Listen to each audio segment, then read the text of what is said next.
నమస్తే, welcome to Andhraprabha TV. నేను సౌజన్య. So నిన్న కేంద్ర హోంశాఖ మంత్రి అమిత్ షా గారు ఆంధ్రప్రదేశ్లో పర్యటించారు. ఒక కార్యక్రమం ప్రారంభోత్సవంలో కూడా పాల్గొని ఆయన కొన్ని వ్యాఖ్యలు చేశారు. ఆ వ్యాఖ్యల్ని మనం ఏ విధంగా అర్థం చేసుకోవాలి ఏంటి, ఈ అంశానికి సంబంధించి వారి అభిప్రాయాన్ని, వారి విశ్లేషణని మనతో పంచుకోవడానికి ఈరోజు మనతో పాటు ఉన్నారు senior journalist, Andhraprabha editor YSR Sharma గారు ఉన్నారు. వారితో మాట్లాడదాం. నమస్తే అండి. నమస్తే అండి. హోంశాఖ మంత్రి అమిత్ షా గారు చాలా నెలల తర్వాత ఏపీలో పర్యటించారు. ఎలక్షన్స్ రిజల్ట్స్ అయిపోయి ఫార్మేషన్ అయిపోయిన తర్వాత ప్రభుత్వం వచ్చిన తర్వాత ఆయన ప్రజల్ని ఉద్దేశించి అలాగే చంద్రబాబుని పొగుడుతూ, మోదీ గారిని కూడా పొగుడుతూ కొన్ని మాటలు మాట్లాడారు. అండ్ జరిగినటువంటి 5 సంవత్సరాల్లో విధ్వంసం జరిగింది, సో అది మానవ తప్పిదాలు అయి ఉండొచ్చు, కానీ వాటిని మర్చిపోండి, వాటిని గుర్తు చేసుకోకండి అని కూడా అన్నారు. ఆ వ్యాఖ్యల్ని మనం ఏ విధంగా అర్థం చేసుకోవాలి అంటారు? అమిత్ షా గారు దాదాపు ఒక 30 గంట సేపు మాట్లాడారు ఆ రోజు. అందులో రాష్ట్రంలో అభివృద్ధి కార్యక్రమాలు అమలు చేయాల్సిన ప్రాధాన్యత గురించి చెప్పారు, వాటి అవసరం గురించి చెప్పారు, కేంద్రం ఏ మేరకు నిధులు ఇస్తున్నది, అవసాన దశలో ఉన్న ఆంధ్రప్రదేశ్ని కేంద్రం ఏ మేరకు ఆదుకుంటున్నది, అంతా వివరాలు చెప్పారు. చెబుతూనే గత 5 ఏళ్లలో చాలా విధ్వంసం జరిగింది, సో దాన్ని మనం ఇక మర్చిపోయి గతం గతః మళ్ళీ ఇప్పుడు కొత్త జర్నీ మొదలు పెడదాం. ఈ కొత్త జర్నీలో ఈ కూటమి ప్రభుత్వం, ఎన్డీఏ ప్రభుత్వానికి అండగా సెంట్రల్ గవర్నమెంట్ ఉన్నది. ముఖ్యంగా మోడీ గారు చంద్రబాబు నాయుడు గారి వెనక ఒక కొండలాగా నిలబడతారు. సో మీరేమి వర్రీగా అనక్కర్లేదు అని చెప్పారు. సో ఈ అభయం వరకు, ఈ భరోసా వరకు ఓకే, హ్యాపీ. కానీ గత 5 ఏళ్ల ప్రభుత్వంలో విధ్వంసం జరిగింది అని రాష్ట్రంలో రాజకీయ నాయకులు, ఇప్పుడు తెలుగుదేశం ప్రభుత్వము ప్లస్ ప్రజలు కూడా అదే అభిప్రాయంతో ఉన్నారు. ఆ అభిప్రాయంతో ఉండబట్టే ఈ కూటమి ప్రభుత్వానికి విశేషమైన మెజారిటీ ఇచ్చి గెలిపించారు అని ఒక ఇది వాదన ఉంది, నిజం కూడా అందులో ఉంది. సో ఈ నేపథ్యంలో జనాభిప్రాయాన్ని, కూటమి ప్రభుత్వ అభిప్రాయాన్ని కూడా అమిత్ షా గారు కన్ఫర్మ్ చేశారు. ఓకే, ఒక ప్రభుత్వ అభిప్రాయాన్ని ఇంకొక ప్రభుత్వం కన్ఫర్మ్ చేయడంలో పెద్ద మనం దాన్ని ఇదిగా ఏం చెప్పుకోనక్కర్లా. కానీ ఒక రాష్ట్ర ప్రభుత్వము 5 ఏళ్ల పాటు, ఒక నెల కాదు, ఒక సంవత్సరం కాదు, 5 సంవత్సరాల పాటు విధ్వంసం సృష్టించింది, అరాచకం చేసింది, అప్రజాస్వామిక పనులు చేసింది, దానివల్ల రాష్ట్రం నష్టపోయింది.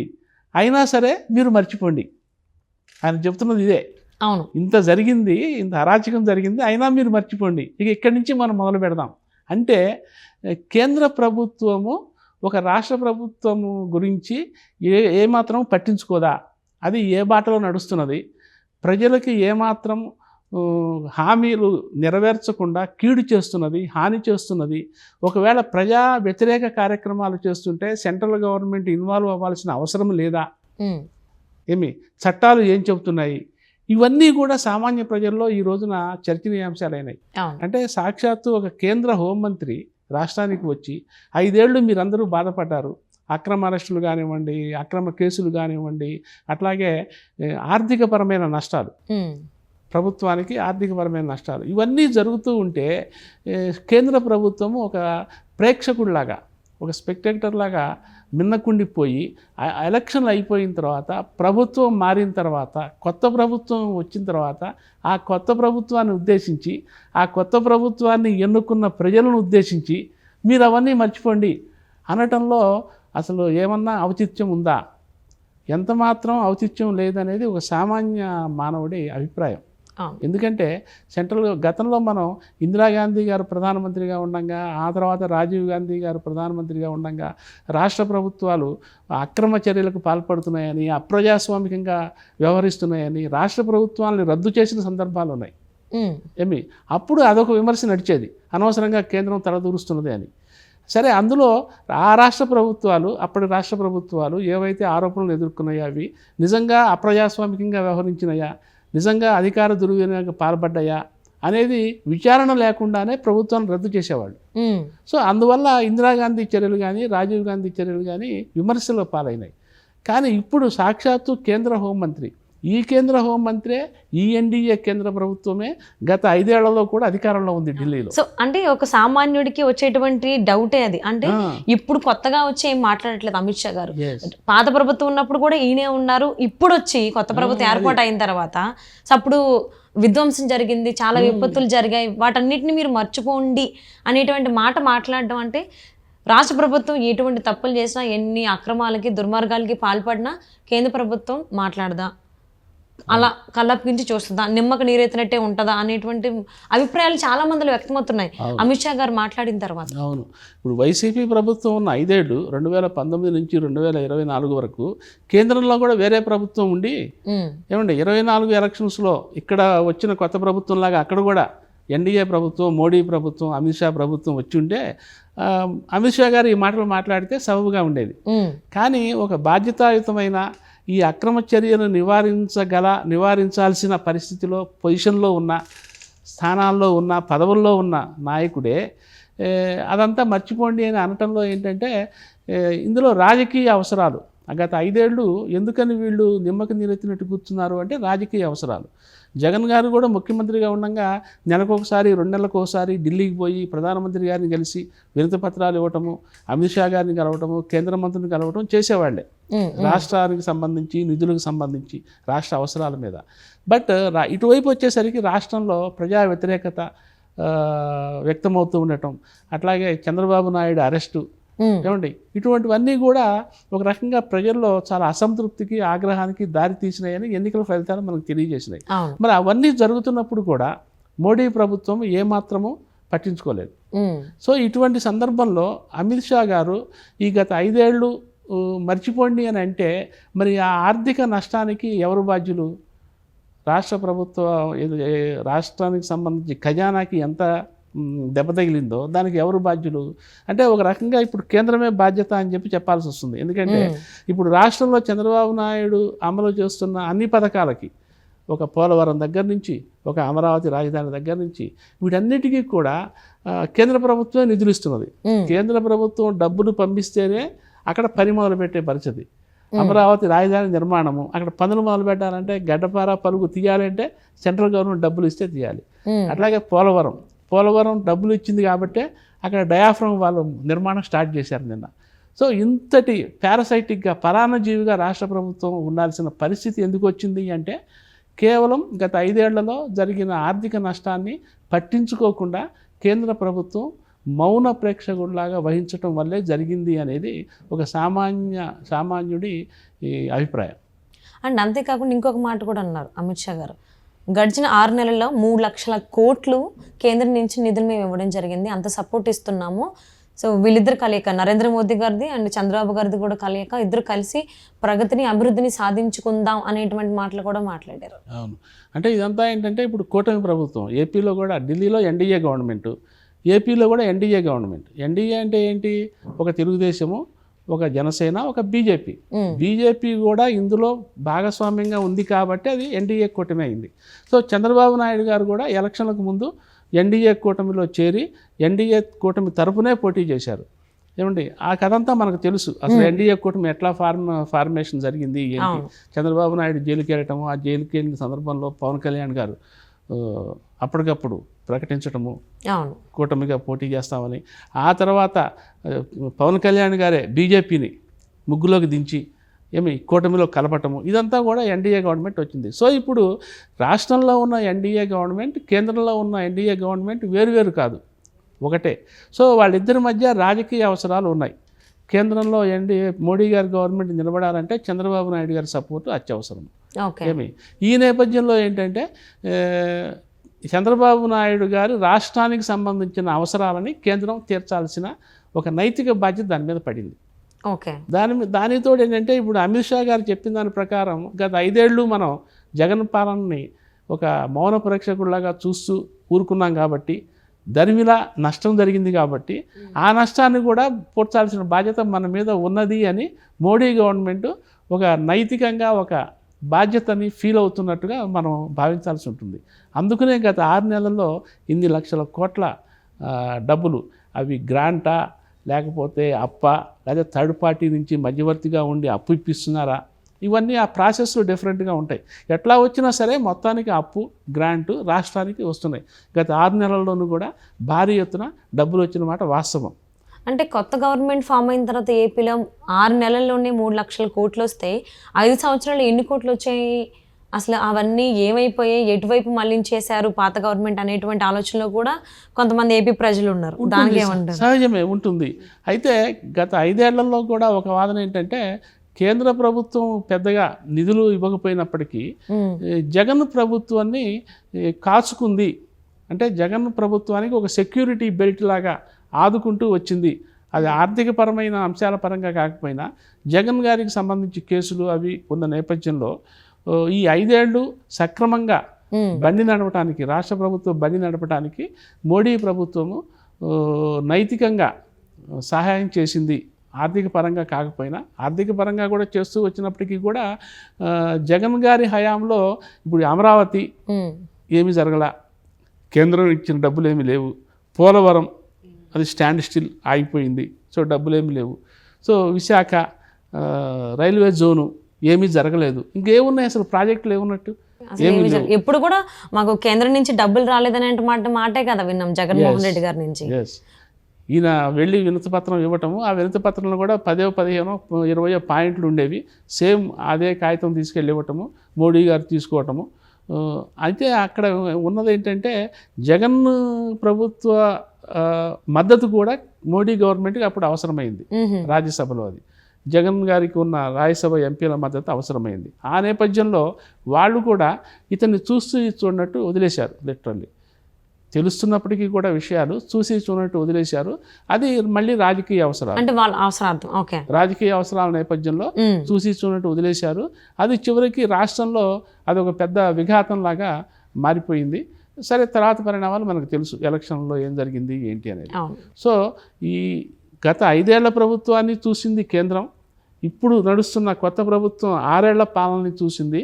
సో దానికి ఒక ఒక ఒక సుస్థిరమైన ఒక క్లారిటీ వచ్చి ఉంటుంది.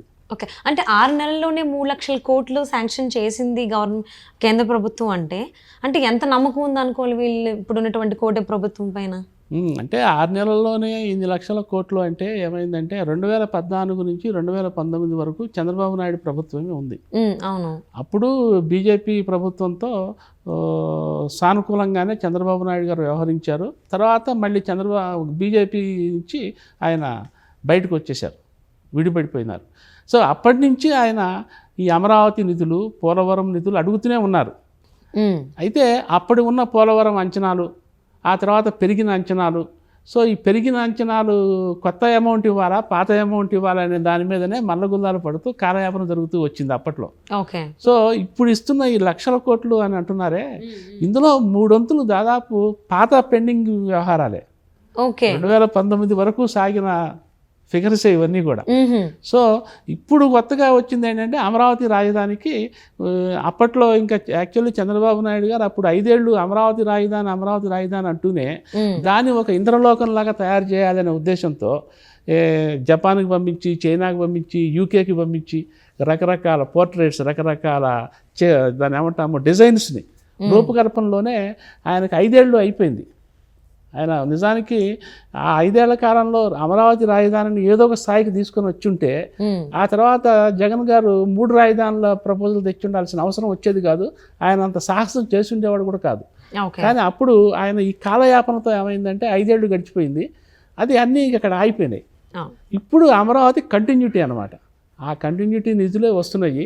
సో అంటే గత 5 ఏళ్లలో ఏ నిధులు ఇవ్వని కేంద్ర ప్రభుత్వం ఇంత పెండింగ్ పడిపోయింది అన్నట్టు మనం అర్థం చేసుకోవాలి. అంటే ఆల్మోస్ట్ ఈ లెక్కను చూస్తే ఏపీ రాజధాని అమరావతి అని ఫిక్స్ అయినట్టు, ఎందుకంటే డెవలప్ చేద్దామని కూడా అమిత్ షా గారు వేదికగా అన్నారు కాబట్టి, సో అలానే తీసుకోవాలి. అట్ ద సేమ్ టైం ఉక్కు కర్మాగారం విశాఖకు సంబంధించి దాన్ని కూడా ప్రైవేటీకరణ చేయాలనేటువంటి ఆలోచనలో కేంద్ర ప్రభుత్వం ఉందని అప్పుడు చాలా డిస్కషన్స్ అయ్యాయి.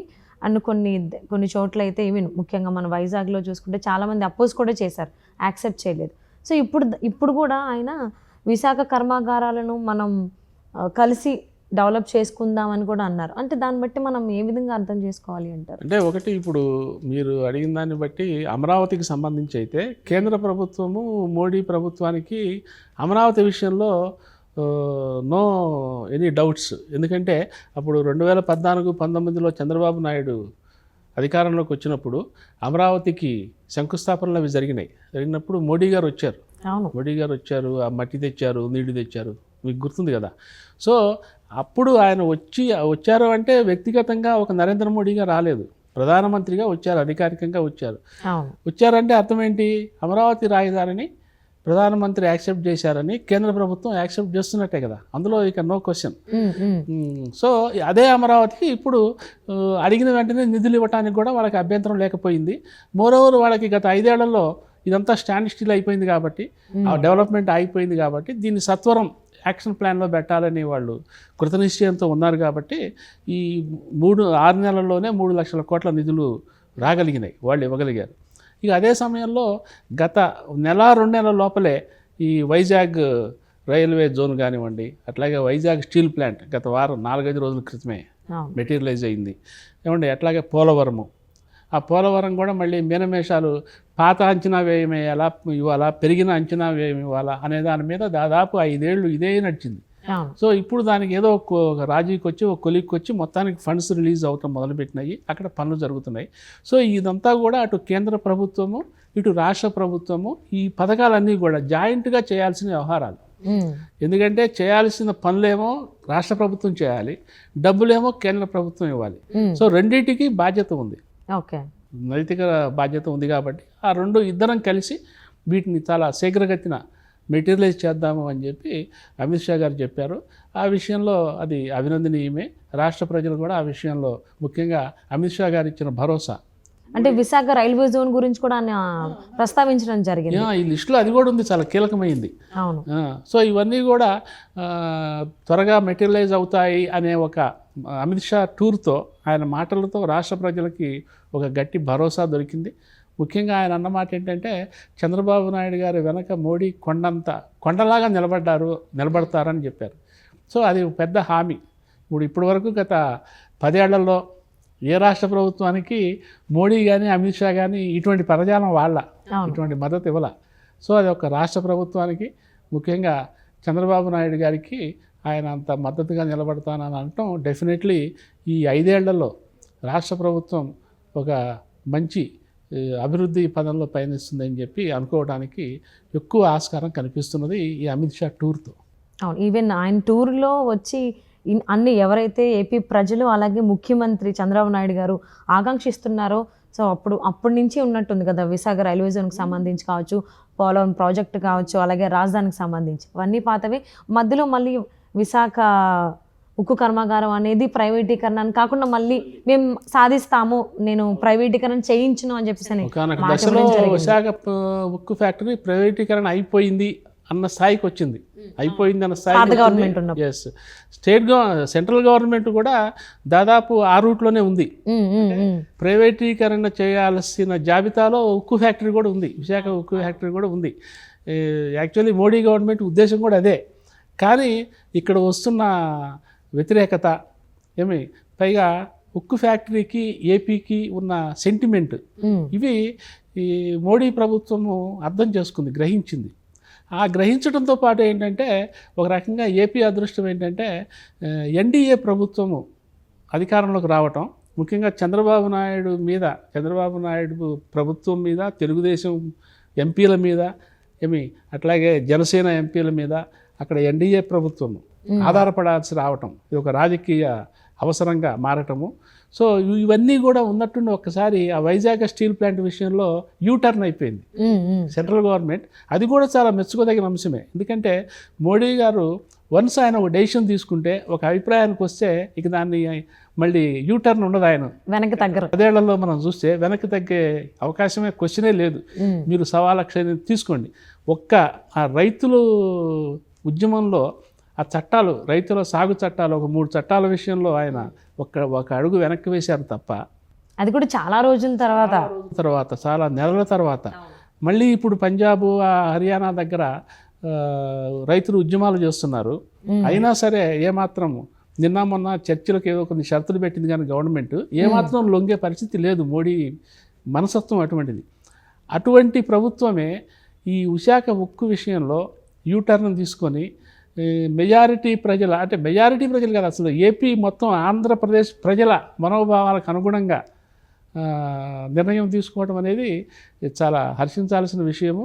ఇది నిజంగానే ఆంధ్రప్రదేశ్ ప్రజలు ముఖ్యంగా అక్కడ పనిచేసిన కార్మిక సంఘాలు, ట్రేడ్ యూనియన్లు ఏమండి, అట్లాగే తెలుగుదేశం ప్రభుత్వం, ముఖ్యంగా చంద్రబాబు నాయుడు ప్రభుత్వం తీసుకున్న చొరవ, దాని అవసరం ఎంత ఉందనేది 6 నెలల్లోనే చంద్రబాబు నాయుడు గారు ఢిల్లీ వెళ్ళిన ప్రతిసారి అక్కడ కేంద్ర మంత్రులకి ప్లస్ ప్రధానమంత్రికి అమిత్ షా గారికి చెప్పటము, ఇదంతా కూడా విశాఖ ఉక్కుని ఒక కొత్త టర్న్ తిప్పింది.